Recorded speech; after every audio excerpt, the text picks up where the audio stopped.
we will destroy somebody's mental health if it's the wrong person. Not intentionally, unintentionally. Yeah. Not intentionally. Yeah. But the thing is, it needs to be a certain type of person for this to feel like home to you.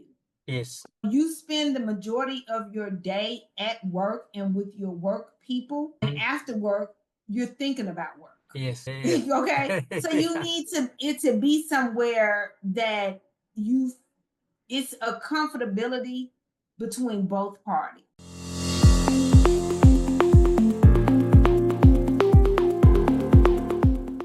Hello, welcome. My name is Heath Gascoigne, and I am the host of the Business Transformation Podcast. And this is the show for business transformators who are part business strategists, part business designers, part collaborators, and part negotiators.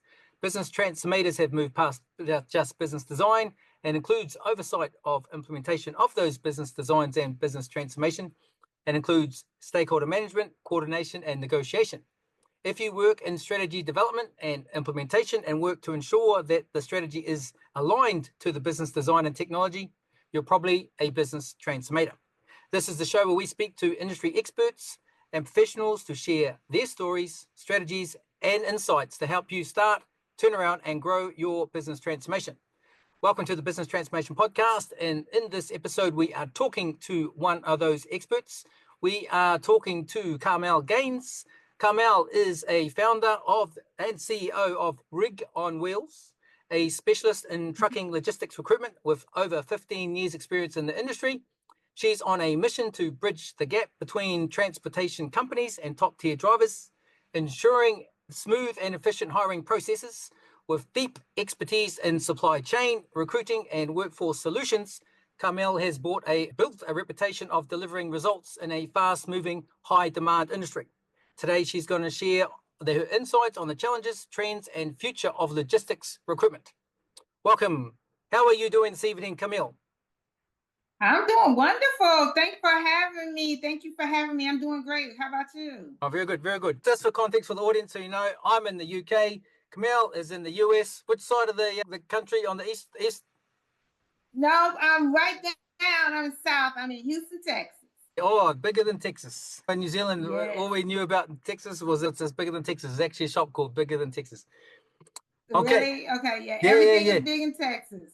Yeah, actually, it was really cool. I think it's still there. Really cool store. Had the latest trends. It was the place to shop. Yeah, on a little street called High Street. And it was the place to be. All to do with Texas. So everyone in New Zealand knew about Texas because of this shop. Oh, wow. Okay. Yeah. All right. Okay. Thank you for being here. Now, as we said at the top there, that you're an expert in recruitment and transportation. So, as we usually do on the podcast, is we talk about three things. First is our 3 points is in terms of industry and your space and logistics and recruitment and transportation. What has the industry got right? What are they doing right? What are they doing wrong? Where are they continuously making mistakes, or what are they so good at that this is exemplar? The rest of the world needs to pay attention here because they're so good at it. So number two, is there a particular approach or process that you follow when you're recruitment? I have been, as a consultant, I deal with recruiters as a matter of normal BAU for me. So I'm used to it, but I'm used to it on a candidate client side when you're on the other side. So that's very good to see your particular process. And then if you could step us through. And the third question is, knowing what you've had almost 2 decades experience, focus in the US, but your client base is international, your drivers are international. If you could do it all again, knowing what you know, the experience you have, the clients, the customers, the drivers you've dealt with, what would you do differently, if at all anything? Okay. Right. Are we good? Yes. Okay. Yes. So our drivers are diverse, but they're all US based. Uh-huh. Yeah. So they may have come from different places, but they're all US based now. Okay. All right. Okay. All right. We'll get into it when we talk about future, because that's we talk about transportation, but transformation. One of the biggest parts of transformation is people talk about we're going to do people change, process change, technology, and data. But the one thing that they miss there is the culture of the company. And the way we do things around here, they'll say It's like, that's the unwritten word, the unwritten ways we do things. It's not written, you don't find it anywhere, but it's the way they behave, the way they speak, the language they use, even the clothing they do. Like, I'm in my uniform, you're in your uniform, this is my uniform. Okay, so what has the industry got right now? And so to put into context, I just saw, actually, was it yesterday? It was a lady getting interviewed at a truck stop, and a truck stop. And we didn't talk about this off camera. Is the interviewer asked her what your turnover will be? And it was just her and her husband. She said she joined her husband trucking, and she said, "Oh, our turnover for this year is going to be 350,000." I was going, "Whoa, what are they hauling here?" Geez, they got a couple of big trucks, and they said, "Oh, they got their costs maybe half that, so their profit margin is about 150K." I was going, but that's as a couple on the road together. $350,000, I'm not sure, but that's a lot of money to me. Yeah, it is.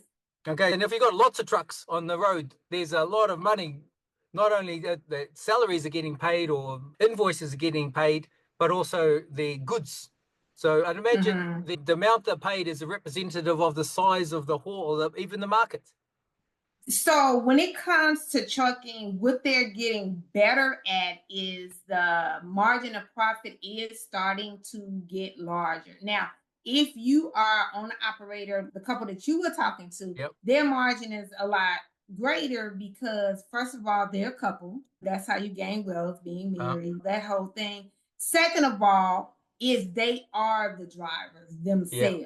So they're not having to pay anybody outside of their household.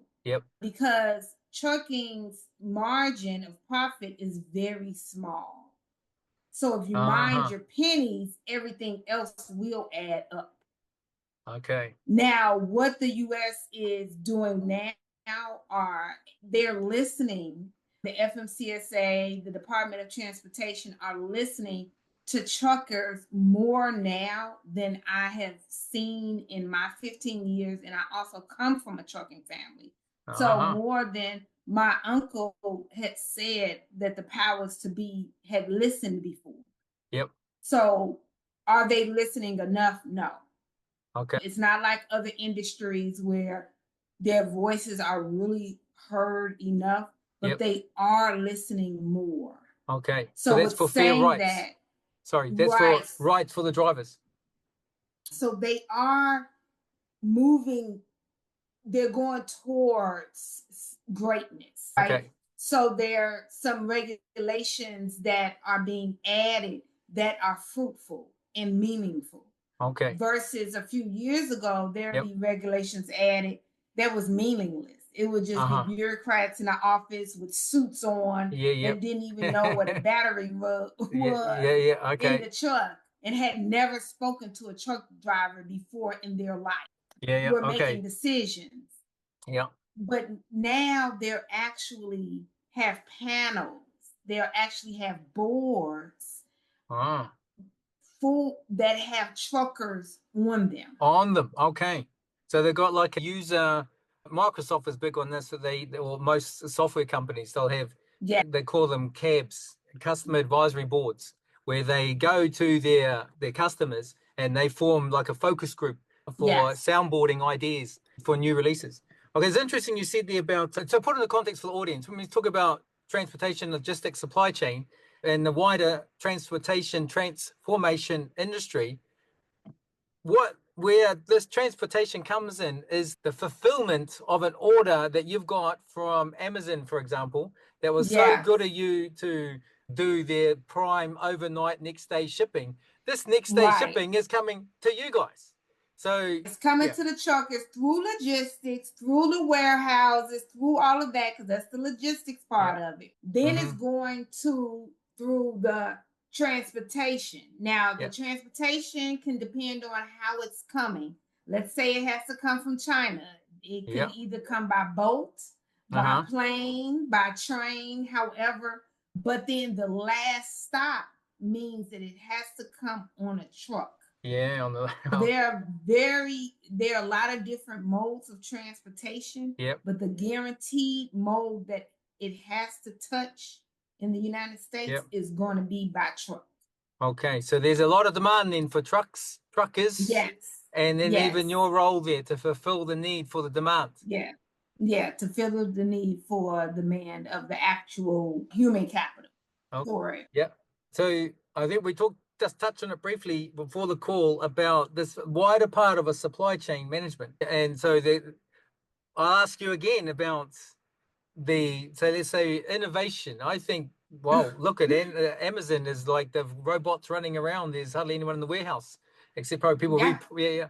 So in terms of innovation with this place, with space where you are, with the transportation element of the supply chain, how was the maturity of the innovation? It's very minimal. So that's where you have the gap.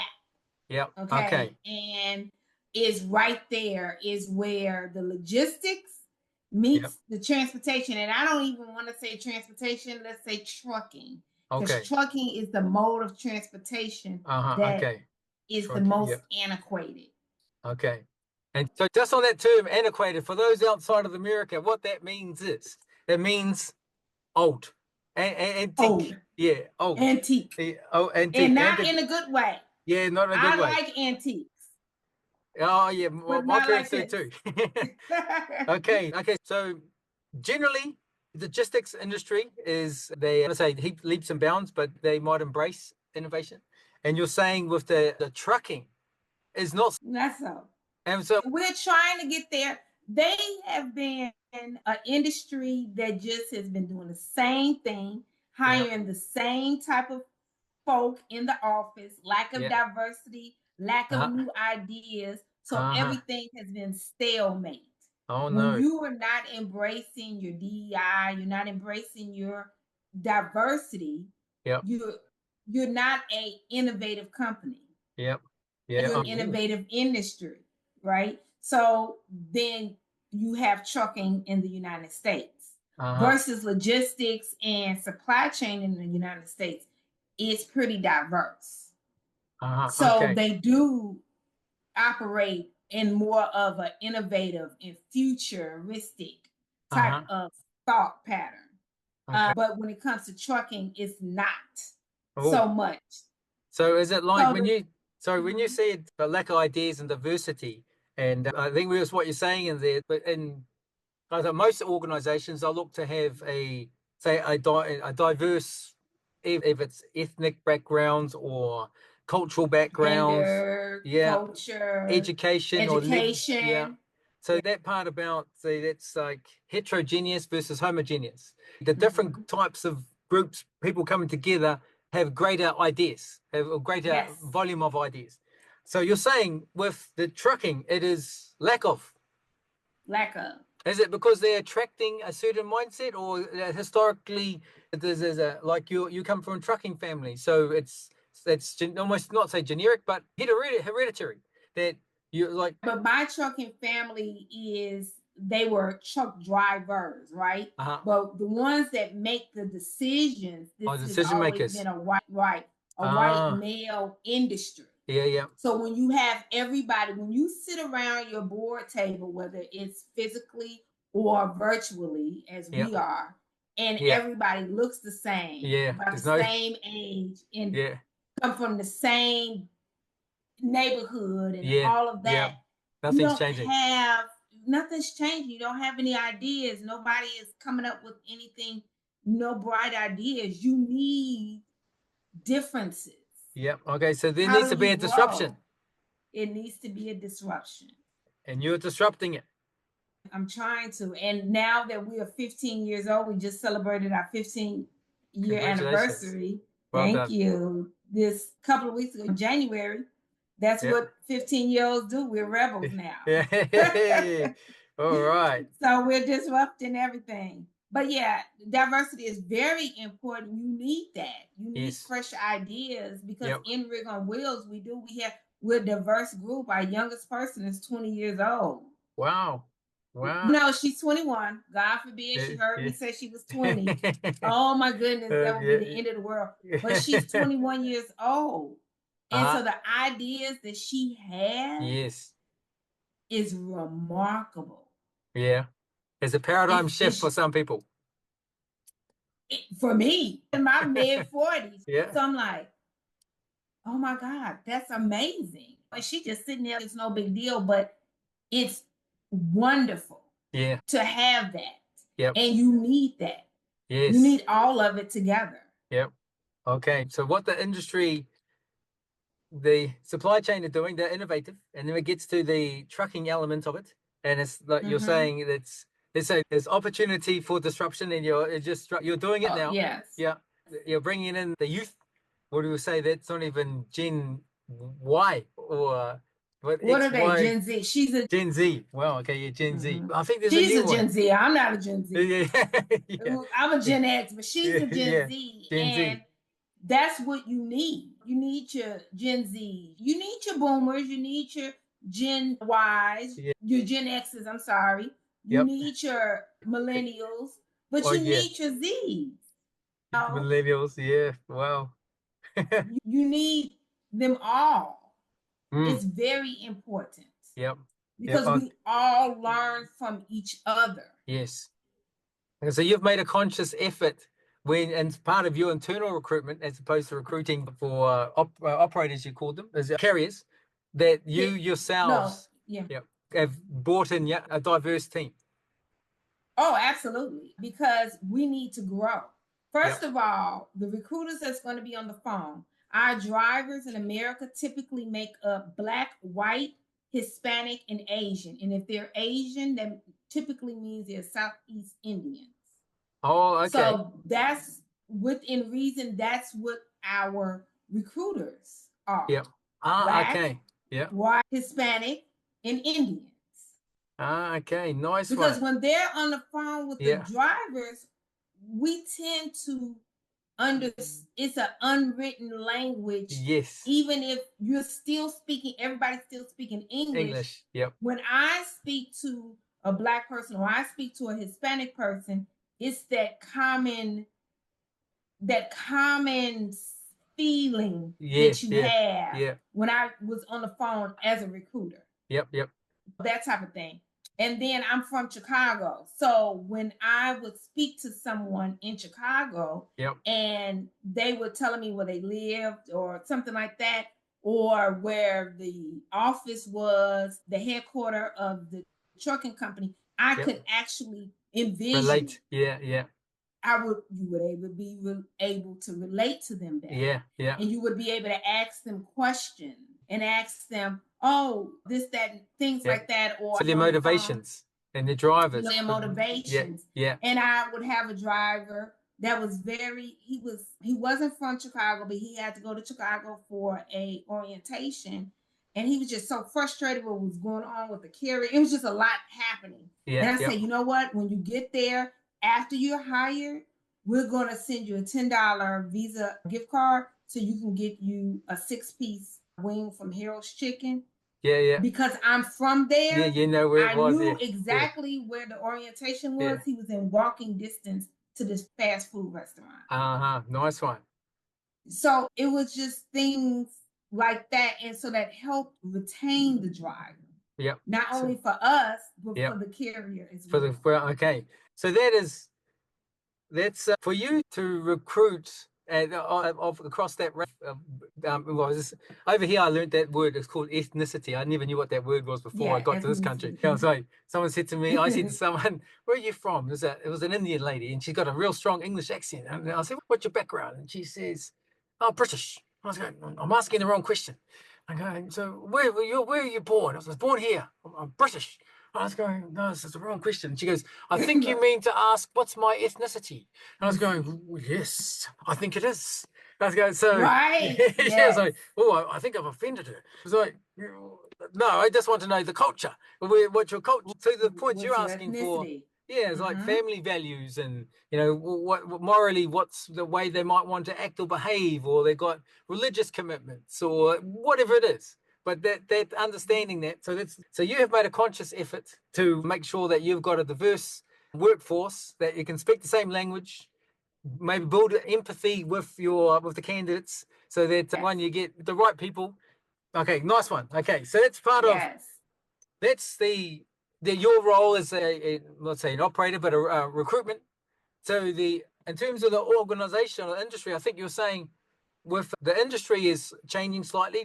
there's regulation in place, and there's the cabs, if that's the name, the customer advisory boards. They got the stakeholders from the business, which is pretty rare. So well done to the industry to involve them and probably considerations of changes to regulation. It's what you were saying earlier. Yeah, they're doing it from the business, but they're also bringing in drivers themselves. Fantastic. So that's where Yeah. it's huge. And they're getting it from the playbook from other industries. Nice one. So I'm very proud of my industry. I'm very proud of into industries, right? I'm in the employment agency industry, but my niche is trucking. So I'm very proud of my trucking industry because that's not something we have been doing. But here in the last couple of years, basically under Buttigieg, he's no longer the secretary of transport, the Department of Transportation, but under him, those are the things that were happening. And then dealing with the FMCSA, and they'll continue. Hopefully, now we're in Trump 2.0, so I don't quite know if that's going to happen, but it was happening.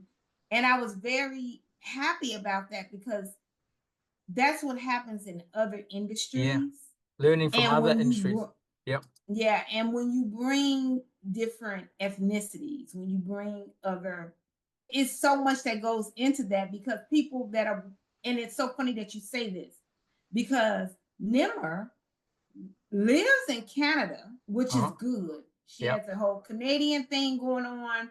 We do things with the Canadian Association in trucking, but her ethnicity is Indian. Okay. But she's diverse for us and helps us out with the Canadian aspect of things. She's on the ground there. She's young. She's a female. Oh, wow. Yeah. And her ethnicity is Indian, right? Yeah. So she brings all of that wealth with her. Okay. So you're going to be moving into the cloning business. There we go.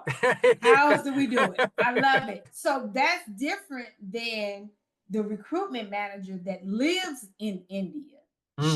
Her ethnicity is Indian, but she doesn't have a Canadian experience. Yeah. Nor is she 21 years old. But she brings a different wealth of knowledge. And then the ones that live right here in Houston, they are totally different. Yeah. So it's wonderful. It's wonderful. Okay, so you're of this 15 years in the industry, we must be like in a usual bell curve of innovation. There it goes, when new innovation comes, the early adopters will adopt it, then it gets to maturity, the laggards they call them. They're late to adopt, and then you got these people, the majority at the end. So where your industry is over 15 years, you're probably at the peak right now, maybe even going to keep going. I don't think they're at the peak. No, you're I on think the way they up. might be at their peak. I don't think they're at the peak yet. Oh. Trucking has a long way to go. Okay.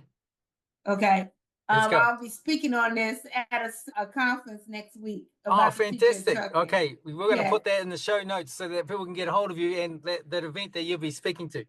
Okay. If the big picture with the supply chain it's innovative, and you've got the trucking is let's say slowly, because you've got the government has got new regulations. Maybe it's kicked off with the last administration, and maybe it could be continued with this one. We don't know. Maybe the jury is still out on that until Donald Trump can stop putting down tariffs on everyone. Then yeah, I don't know. Okay, so we'll know. Yeah, we'll know soon. 4 years. Hopefully not 4 years. Will there be the result of 4 years, and hopefully that's good for the rest of the world. Let's say, interest in that. Anyone in the UK is interested in what happens in America, because whatever happens in America is replicated in the rest of the world. That sets a barometer. If it's rubbish, the rest of the world is going to be rubbish. If it's great, the rest of the world is going to be great too. Everyone is watching. I need it to be great. Yeah. I need it to be great. It's going to be great. It's going to be great. Yeah. Okay, so industry is generally the innovation is happening in the industry, and the transportation part is crucial because this is the final leg of the logistics and supply chain, getting it from your the Yes. modes, the plane, trains, and boats, Yes. to getting it to the last part. So what, in terms of not being innovative, where could they improve then? What's missing? I think that they need to focus more on tech. Okay. Big time. Focus more, on technology, innovation, automation. Automation. Okay. Is that so that what carriers can get orders received, they know the size or That's logistics, right? I think even in their actual offices, I think with their businesses, everything, you have no idea how many large carriers still work off of spreadsheets. No. Yes. Really? Yes. So we Wow. need just more automation and things like that. That's what I'm talking about. Okay. You can't even understand what I'm saying, do you? Didn't I tell you the DOS system? I told you the DOS Yes, system. the DOS right? system, yes. I told you that. So basically, an industry that is worth trillions of dollars that you are expecting to carry everybody globally, because the trucking industry is the economy of America. Nothing moves in this country. And I'm not being exaggerating. Nothing moves in this country without a truck. Yeah, I've been a couple of times. They got the highways. I've been New York a couple of times, but Utah spent a bit of time with going snowboarding, and they're driving out to the different resorts, and the roads, the highways are huge, and there's heaps of trucks on there. I was like, this is why it's huge. So nothing, nothing moves without a truck. So that's our economy. So to know that it runs off spreadsheets or DOS system, right? Yeah. To know that it runs, it maybe not run off a spreadsheet, but so much is done with spreadsheets and things like that. And you're saying, which everyone says, and I know it to be so, that our economy pushes out onto everybody else's economy. In a big way. Okay. Okay. So now when I say that we need to focus on technology, we need to focus on things that bring us into the innovation where we are with logistics. So the things that you were talking about, orders and all of that type of stuff, that's logistics. So you're talking about like orders and warehousing and all of that. That's the logistics part. So that's when the trucks either is taking or picking up something from the warehouse. Majority of the warehouses are innovative. Okay. They still have people that are dealing with the forklifts, some of them. Then you have others that are robotic forklifts, but other than that, you still have people on forklifts, but they're not manually looking for any inventory. Okay. And they also are not looking for it on the spreadsheet. However, when it comes to trucking, so much is not centralized. It's still, we need, it just needs to be better. So we need to, in my opinion, we need to adopt more things that the logistics and the supply chain sectors do. That will make it safer for our drivers and our lumpers. So what is a safety aspect that they might pick up?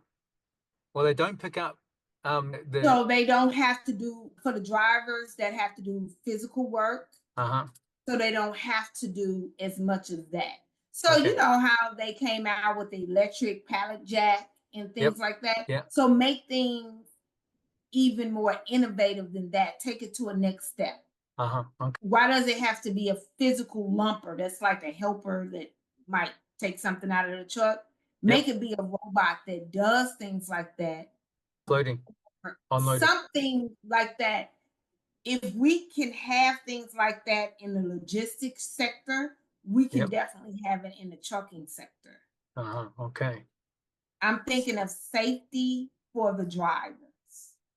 And then because we're trying to attract more women in trucking, women physically can't carry stronger. Yep. as much as a man, except for when we're carrying our kids and grandkids. I'm amazed how much I can carry when I'm carrying both of my grandkids. Yeah. But just in general, I can't carry as much as you can, Yeah. Yeah. except for when my maternal instinct kicks in. But if I had innovative equipment, Yep. then I would be able to. Okay, so the innovation part for trucking is more around like physical robots or physical automation as opposed to some desktop computer. I think that as well. Yep. But because Rig on Wheels is truck driver recruiters. That's what we are. That's Yep. our core business. I'm very driver centric. Uh-huh. So I'm thinking, what can we do to retain the drivers in the industry? Yep. And attract drivers in the industry? Yep. And attract the right drivers, professional drivers. Okay. You get different types. One's like maybe a hobby one, or they come in quickly, make the cash, and they leave. And that's what we don't want. We want ones that this is their career. And Yep. so you might have women that are short. I'm not even 5'3". So you might have women that are short. And I'm not saying I'm short, it's just that most people in America are taller than me, right? Yep. But they do have trucks that are for even people shorter than I am. Okay. Yep. But also take it to a step further. So instead of that being a truck that is for somebody disabled or things like that, Yep. just make it for thinking of a woman. Yes. But what would happen is you have to have DEI. You have to have that diversity on your boards. So you will be able to design those type of trucks, because a man can't think like a woman.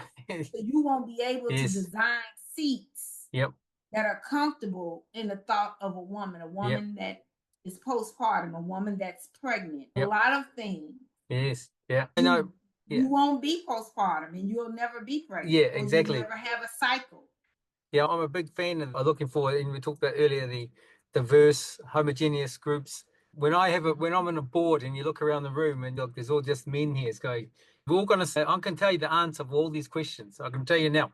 It's going to be the same as yours and same as that. There's no diversity here. There's no woman here. Yeah. And if they're special of a certain ethnicity, I can definitely tell you what we're going to focus on. It's more likely going to be finance. There's nothing else. Right. Yeah. And it's just that's just the way it is. It's not right or wrong. Yeah. It's just that's the reason why you need other ideas, so you can focus on other things. Yes. Yep. Otherwise, this is and I think we're going to touch on it shortly about the change in general. People are naturally adverse to change, and so there's a reluctance to change. And so if one of the parties, if the whole boardroom is full of white male men or Caucasian men, so something's got to change. They won't probably be open to inviting other types of demographics, or the Gen Z, X, millennials, etc., or female, different education, different ethnicities from different parts of the world. So there's a dynamic there that would need to be addressed. But if it's done like you've said, there's areas outside of logistics and trucking that has been adopted and used and brought in, then there's an opportunity. Okay, so the industry's got some good things going on. They have got the regulation that was set in place, and hopefully it stays in place. They've gone out to advisory boards, the customer advisory boards, and they're seeking, even from, you said, the drivers. So they're taking on their impacts. Now, in terms of your role of on a day-to-day basis, or even a process that you follow for your transportation recruitment, what is your process you follow? Like I said earlier, is that it's almost the bread and butter of my existence is dealing with recruiters. I'm very familiar with them. There's challenges, and I think we talked about it briefly. Those that have done the role before know the role probably as good as I do. Those that have done another type of role but never worked, or maybe never been a driver, may not understand what it's like to live and breathe being a driver, what their concerns are. Okay, so in terms of your approach, what you have an approach? I'm assuming 15 years, you've got it down pat. or might be still evolving like my Yeah, approach? we always have to evolve because things change as much as they stay the same. Yeah. So we try to keep the basics the same, but you still have to change certain things. But when it comes to bringing on a carrier, which is a trucking company, Yep. I definitely try to see what their needs are, try to make sure that I can confidently say that Rig on Wheels can meet their needs. Because we don't want to take on a client that we can't meet. Yep. And want to make sure that what they're asking is realistic from an economic standpoint or just in general. They may be asking for something that just makes no sense. And sometimes that happens, and I have to turn around and say, no, we can't help you. Yep. And also, so once that happens, and also finding out even beyond their requirements what their culture at their company is. Okay. Because you might have a perfect driver, but the driver isn't perfect for their company. Compare it to a marriage or a relationship. The guy might be perfect, but he's not perfect for me. Yes. And I don't want a guy that's not perfect for me. That's why I'm now divorced. So these companies don't have the time for a lot of failed marriages, that type of thing. Yep. So our job is to try to find them the different drivers, because there's many drivers that they need that fit within not just their requirements, because their requirements are just a bare minimum, but within their culture. So that's the technical skills and they're very experienced, but it's interesting you say the culture. I think that and transformation in general, that part is, I believe, is one of the overlooked areas, is that they look for, we're going to do some people, process, technology, and data change. So they want certain qualifications and experience. But what they don't understand is what you've just said, which for audience, I hope you're listening there, is that the culture part plays a major part. Okay. It's the gray area. Yeah. It's literally the gray area. And that's typically the area of the reason why a driver will stay and a driver will leave, or the reason why the company will want the driver to stay or want the driver to leave. Yeah.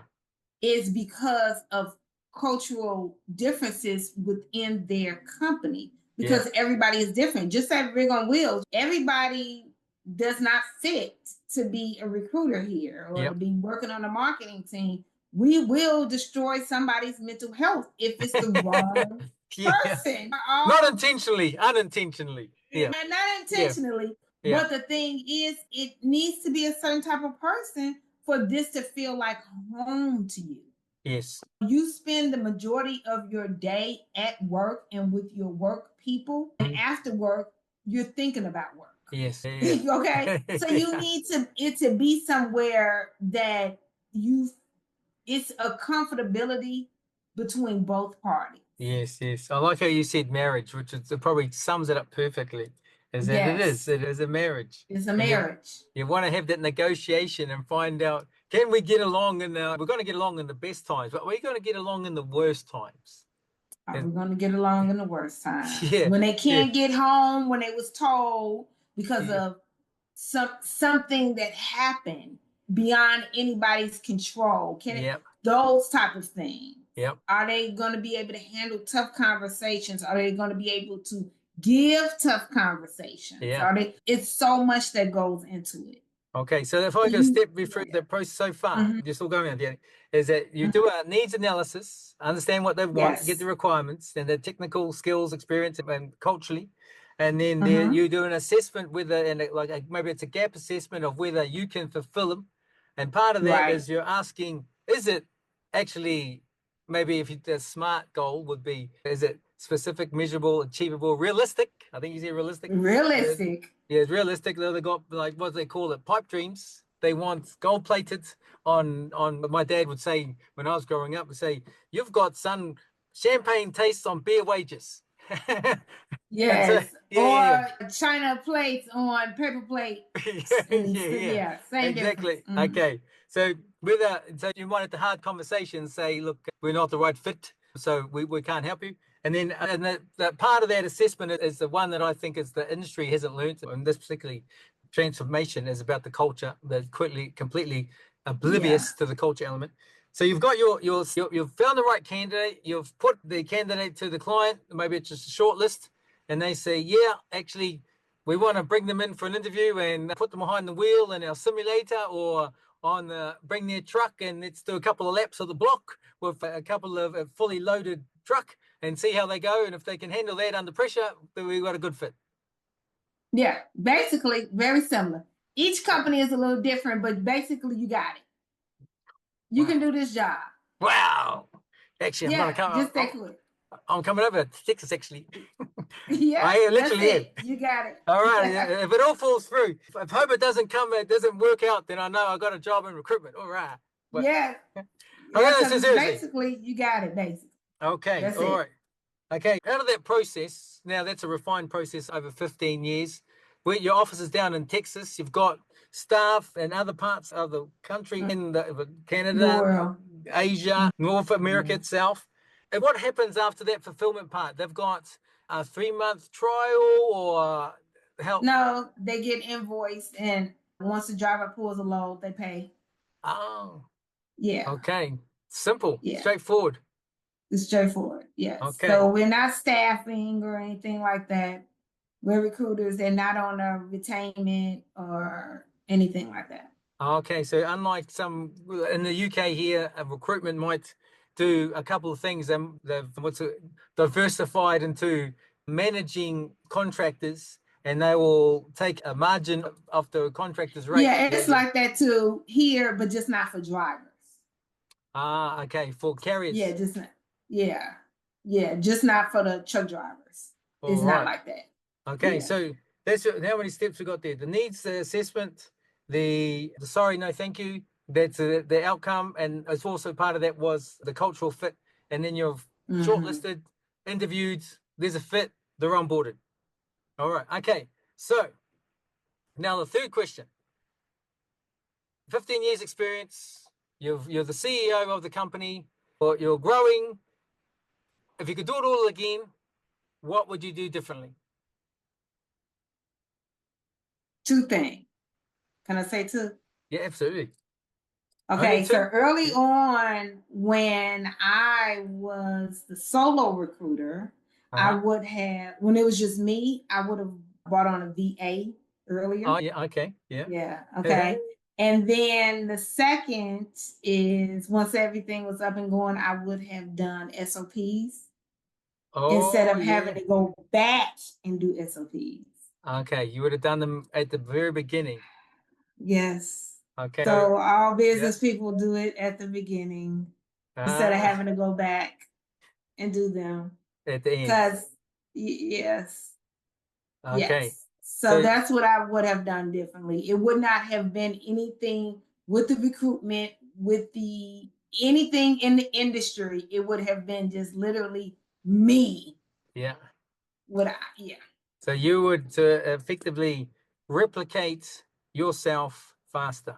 Yes, replicate myself faster, and then also SOPs. Yeah.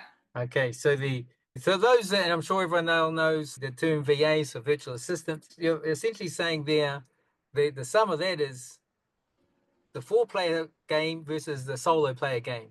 Now, who's going to win? Yeah, the 4-player. Yeah. So to multiply your output by bringing in VAs. And then probably at some stages, you've got Asia, Canada, and you start bringing them closer to home. Yeah, but it wasn't about that. It's just you want to be able to have help. Yeah. So help in whatever. It doesn't necessarily mean in recruitment. It could be in social media. It can be, it just depends. You need to figure out what is it that you need help in the most. Yep. Okay. Yeah. I got some friends that, and probably don't say fans, but they watch this and they'll tell me and they'll message me, oh, it was a great interview. And sometimes I drop hints to the stuff I've been telling them for a long time. And so, did you hear that? Did you hear that? Yes. Did you hear that? Because I don't know if you found it, but it's almost like you cannot be a prophet in your own town. No. Yeah, it's like, no. Yeah, it's crazy. Like the website gets close to 2 million visitors a month. And most of that is coming from America. And it's, you know what? Wow. I've been in the UK here for 15 years. and these help the UK government quite a lot, but I tell you where the interest comes from, America. So what, you can't be a prophet in your own town. Crazy. Yes, but that is, I've followed what you're saying there myself. We have a diverse team and VAs and freelancers. And the other part, they're very good tip there about the SOPs. Is that, please, the SOPs. It just helps out so much. Yeah. So if you would all do it again, for those watching, if you're in the business, in the transportation, the trucking, and recruitment, you want to do it fast. There were VAs from the beginning, and then your SOPs. But that goes for any business, like any business. That's what I was saying.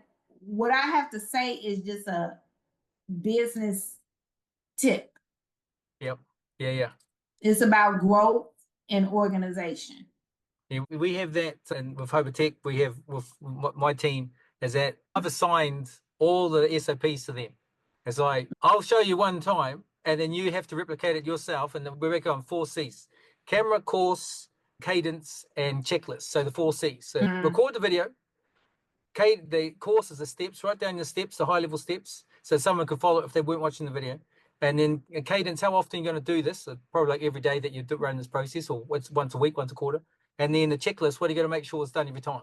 And just, if you got those 4 C's, that's all you need for an SOP. You can go, and these big transformations I get called into, someone will say we need to map the current processes, which scares the living hell out of the client. They go, oh my God, it's going to take for years for you to map all the processes. And they go, oh, we don't want to start. They said, just start at the design, do the target operating model of the future. I said, what's the problem today? Oh, don't worry, they've lived this problem for 20 years, they know it. I was like, they talked to 10 different people, they got 10 different ideas of the same problem. They got 10 different ideas of the same thing, exactly. Yeah, so you've got to map the current state. And then the fast way to do it is that way. It might be a bit too high level for some people, but just enough so that we can all agree what happens today. So we go, there's the problem, that's what we're going to fix. Yeah. All right, so we got the what you're going to do. So all those new wanting to come into, when you got 15 years ahead of you, 15 years experience, you guys got to try and beat. If you're going to try and beat 15 years experience, okay. So you also dropped a little hint that you didn't mention that before, that you're speaking in a conference next week. Yeah, next week, speaking on a panel of future of trucking at Manifest 2025 in Vegas. Oh, nice. So on the 12th, February 12th, but I'll be there between the 11th and the 13th.